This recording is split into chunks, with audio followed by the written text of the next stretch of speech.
Manalangin, Hallelujah Jesus.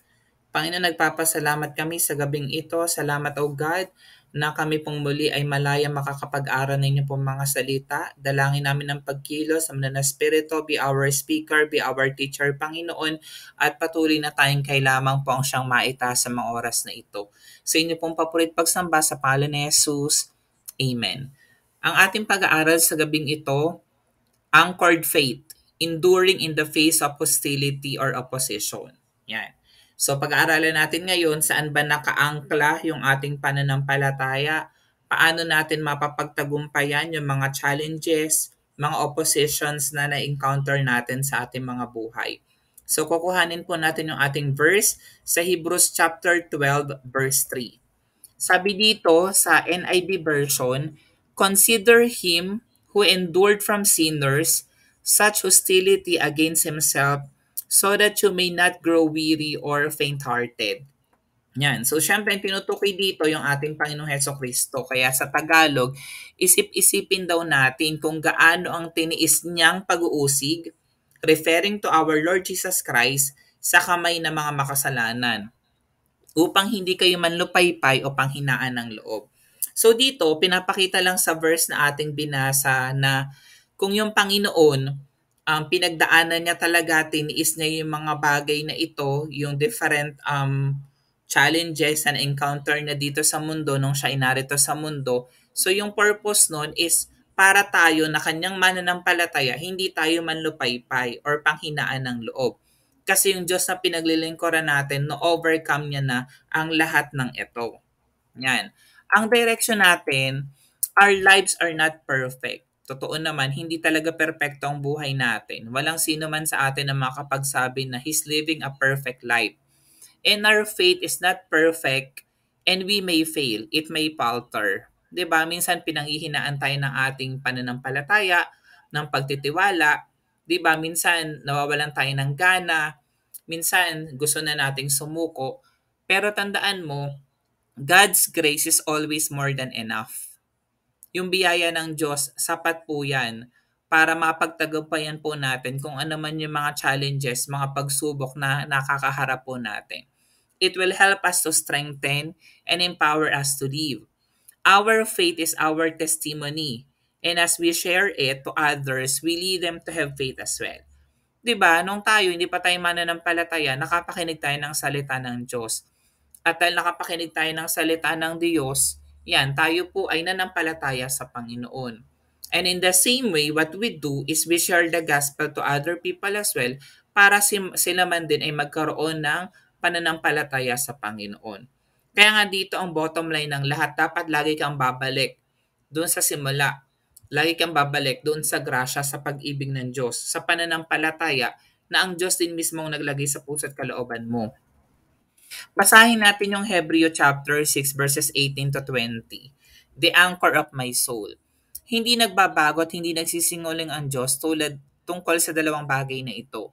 So ang Lord kasi natin, consistent God, sinabi niya, gagawin niya yon. Hindi kasi sinungaling ang ating Diyos. Totoong sinasabi niya sa kanyang pangako at sa sumpa. Ibig sabihin, kung may pinangako ang Lord sa iyo, panghawakan mo yon and it will come to pass. Pero tayo as Christians, tandaan mo, hindi na tayo mako-curse. Hindi na tayo susumpain pa. Amen. Kasi nga, tinanggap na natin si Jesus sa Panginoon na tagapagligtas ng ating buhay. Kaya tayo nakatagpo ng kanyang kalinga ay panatag ang loob na umaasa sa mga pangako niya. 'Di ba? So tayo yun. Yung pangako na sinabi ng Lord sa Bible, para sa atin yun, ng kanyang mga mananampalataya. Kaya nga sabi dito, tayo raw ay nakatagpo ng comfort, nakatagpo ng kapanatagan at pag-asa sa ating Panginoon.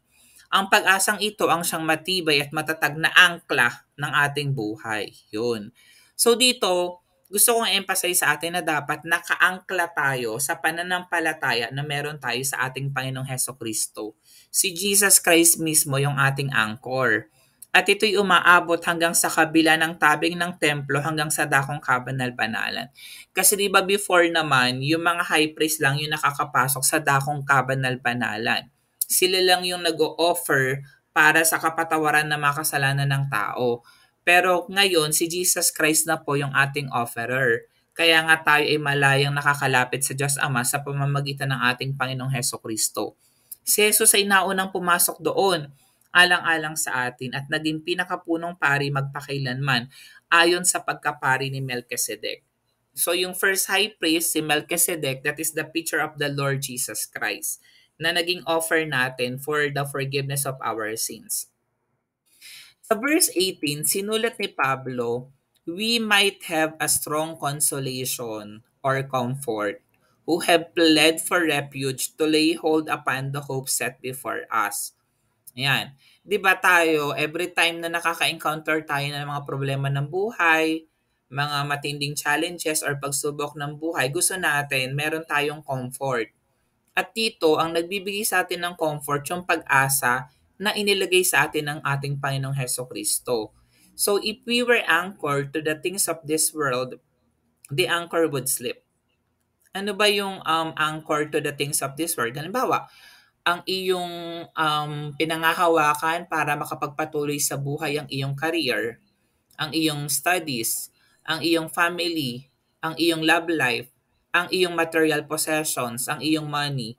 Pero ang tanong, paano kapag nawala na to? 'Di ba? So, hindi tayo certain. But the surety, tandaan mo, of our salvation is anchored to the rock who is in heaven. So, sino po ito? Sino yung rock na tinutukoy na ito na nasa langit? Walang iba kundi ang Panginoon. It's an anchor that can neither break or drag. Kung yung pera nauubos siya, nawawala yan, yung love life, minsan iniiwan ka ng mahal mo sa buhay, yung family mo, intentionally and unintentionally, iiwanan ka niyan, 'di ba? Pero tandaan mo yung anchor, which is the Lord Jesus Christ, hindi kailanman yan magbi-break. Hindi kailanman yan madadrag. Sabi ng Hebrews 6 verse 19a, "We have this hope as an anchor for the soul. It is firm and it is secure." Dun sa Amplified Bible, ang sabi dyan, "It cannot sleep and it cannot break down under whoever steps upon it." So, ganun ka-powerful yung ating Panginoon na minsan kahit na pinanghihinaan ka ng loob, kahit na parang wala ka ng pag-asa, pero marirealize mo na, ay, oo nga pala, meron nga pala akong Diyos na may-ari ng lahat ng bagay dito sa mundo. Yung Diyos na source ng knowledge and wisdom. Yung Diyos na source ng healing kung kailangan mo ng kagalingan. Yung Diyos na source ng comfort kung kailangan mo ng comfort kung ikaw ay broken-hearted or kung ikaw ay nasasaktan. Sabi dito, nung pinahintulutan natin si Jesus na pumasok sa ating mga puso at buhay, tayo ay ligtas na nakaangkla sa Kanya. Maari tayong kumapit at magtiis hanggang sa wakas sapagkat tayo ay nakaangkla sa Kanya na nasa loob ng tabing. Yan. And the good news is that nasa atin na pong puso't kalooban si Jesus Christ. Kasi nga tinanggap na natin siya na sarili nating Panginoon at tagapagligtas ng ating buhay.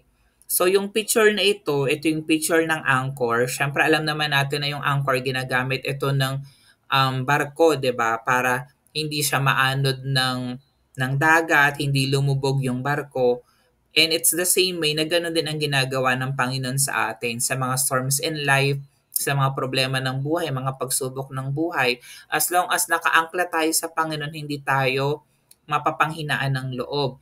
Hindi tayo lulubog kung ano man yung ang problema or pagsubok na kinakaharap po natin. At tingnan yung itsura ng anchor, it's also a symbol of the cross. Yan, kaya ito po ay representation ng ating Panginoong Jesus. We need not go through life with worry and fear that the Lord will leave us behind when He comes or when we die. Yan. So we are secure, 'di ba? Secure tayo, hindi dapat tayo nag-aalala sa ating buhay kasi nga alam natin na dito sa journey natin sa mundo kasama natin ang Panginoon. At hindi ka rin dapat natatakot mamatay kasi when we die, makakapiling na natin ang Panginoon ng buhay sa buhay na walang hanggan.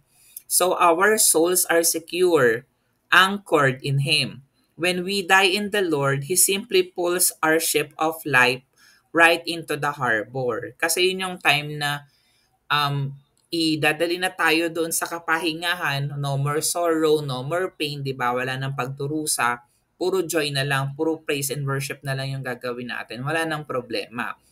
No more storms of life that threatens our hope. No more waves of doubt and despair to beat against our ship. No more fear and anxiety, but He will simply pull our ship safely to the shore of our heavenly home where we will be safe forevermore. So yun po yung ino-offer ng Panginoon. At lahat ng ito meron na po tayo. The time na tinanggap natin si Jesus na Panginoon at tagapagligtas ng ating buhay. So yes, our anchor is steadfast and sure. It cannot give away, neither will it break down under any weight or strain. You see, our anchor is our faith, and we have placed our faith in Jesus Christ. For He and He alone is our salvation. He is our deliverer, and He is our Savior. So yon, every time na pinanghihinaan ka nga ng loob, every time na napapagod ka, feeling mo nawawalan ka na ng faith sa Panginoon, balik ka sa cross. Tingnan mo uli yung tinapos na gawa ng ating Panginoong Jesus. Sabi ng 2 Corinthians 4:17 Church, ang bahagya, o tinan mo ha, bahagya, akala mo, ang tindi na ng problema mo, pero bahagya pa lang yan. At panandali ang kapighati ang dinaranas namin ngayon ay magbubunga ng kagalakang walang hanggan at walang katulad. So tandaan po natin, hindi tayo binibigyan ng Lord ng mga pagsubok ng buhay para parusahan tayo dahil tayo ay makasalanan, kundi pinapadaan tayo sa ganitong mga pagsubok ng buhay para tumatag ang ating pananampalataya sa Kanya. Para tayo po ay maging ganap at maging kamukha ng ating Panginoong Hesus. Tandaan, ang isang angkla ay ginagamit para sa pag-secure ng isang barko, lalo na sa panahon ng bagyo, upang maiwasan ito sa paglubog o sa pag-anod. So in the same way, ganun din. As long as nakaangkla tayo sa ating Panginoong Hesus, kung ano mang mga pagsubok ng buhay, malaki man yan or maliit na dumating sa buhay mo, hindi ka lulubog, hindi ka maanod, hindi ka malalamon ng mga problemang yan sa buhay kasi nga makapangyarihan ng Diyos na ating pinaglilingkuran. Ang hangin ng buhay ay maaring umungol laban sa atin.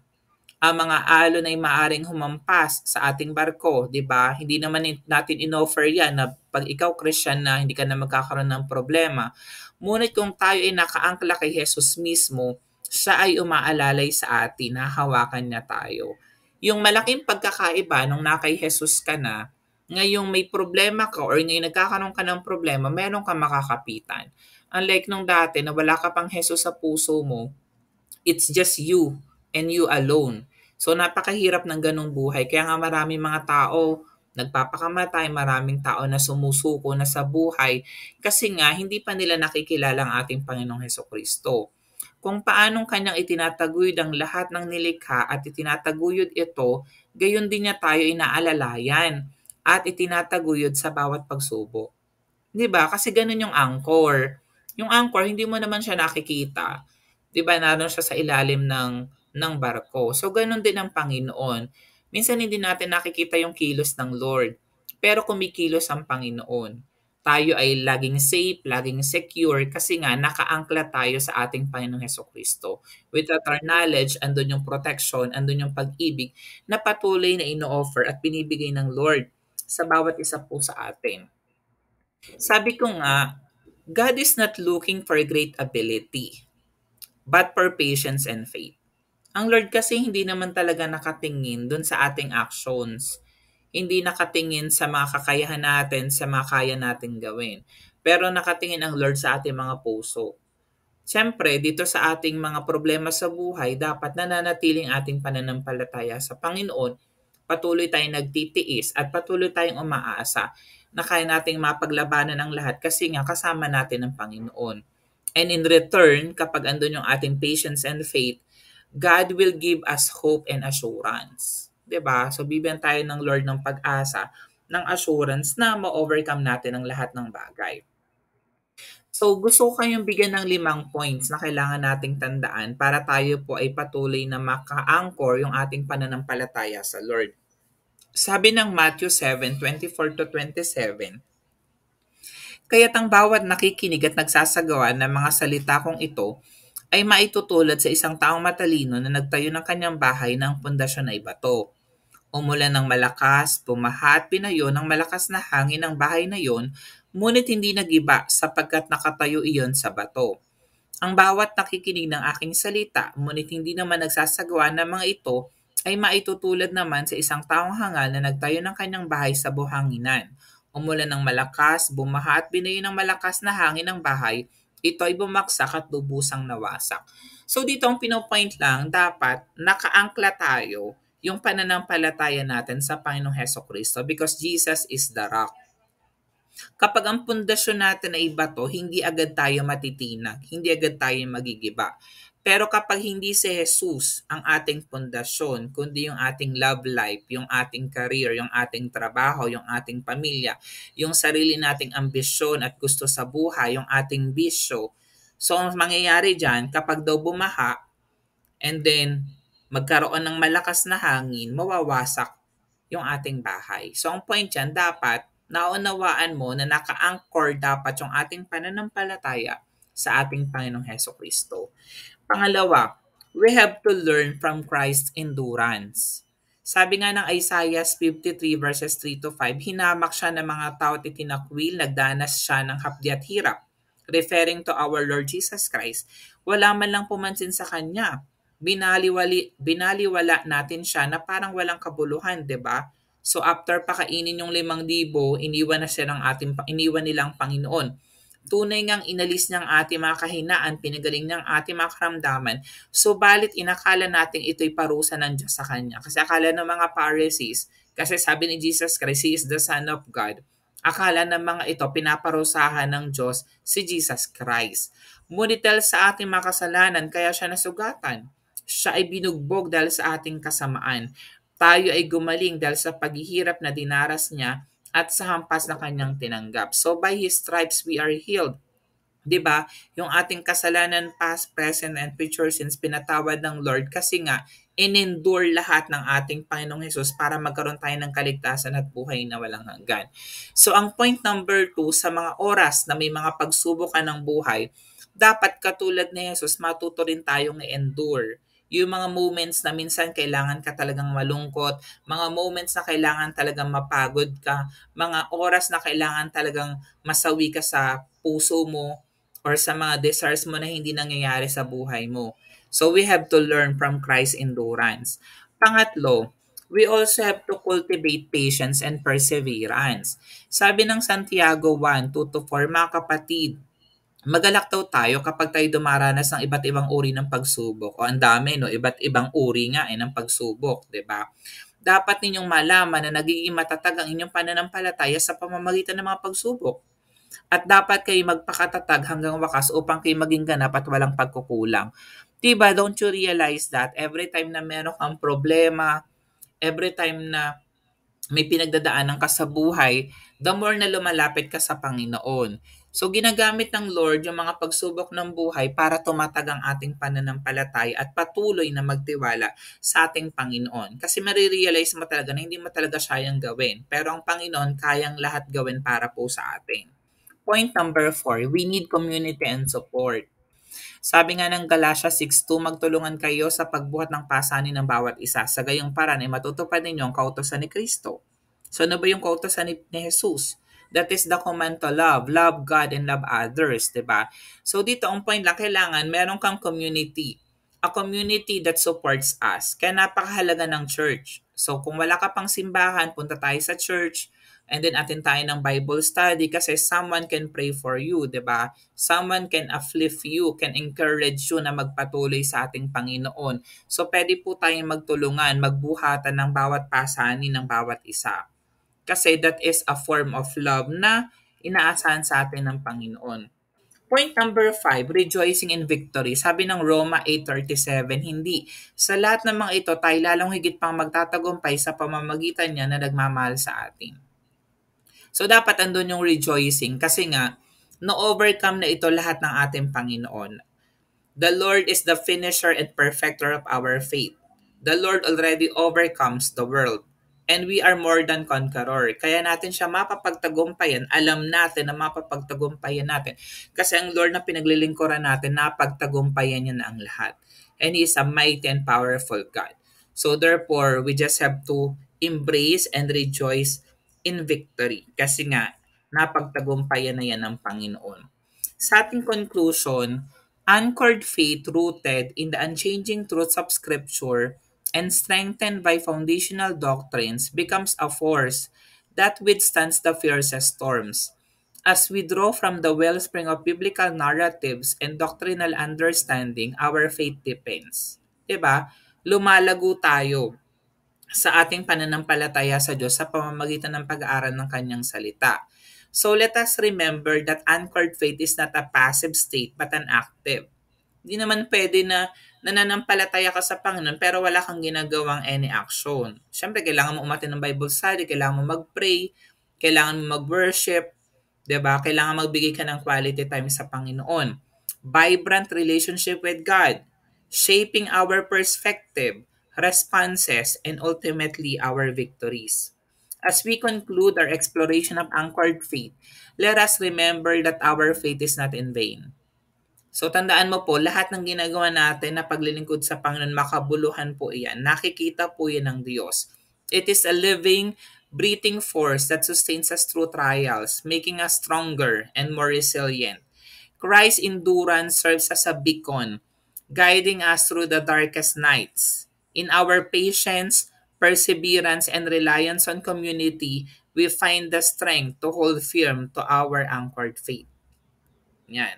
So ano po yung application natin? Number one, study.